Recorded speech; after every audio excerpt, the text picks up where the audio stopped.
Rome Part 2.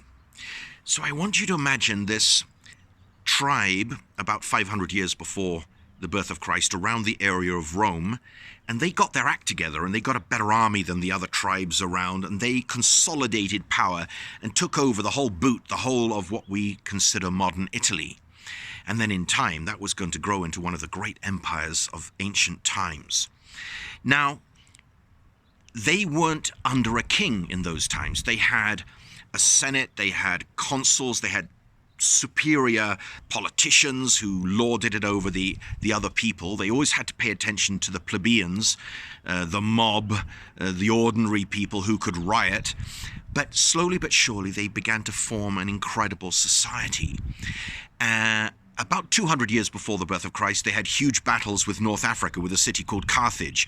And one of the enemies of Rome was the great Hannibal, who went into battle on the backs of elephants. Can you imagine? The Romans were very scared, but then they learned how to deal with the elephants. Carthage was on the north shore of the top of Africa. So the Romans had these huge battles 200 years before Christ, called the Punic Wars. Then they had their civil wars amongst themselves about 100 years before Christ.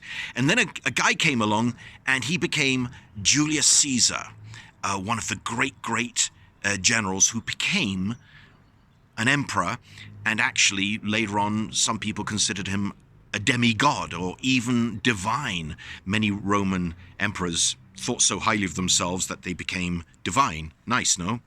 They made themselves a god. So he's assassinated by various rivals in 44 BC.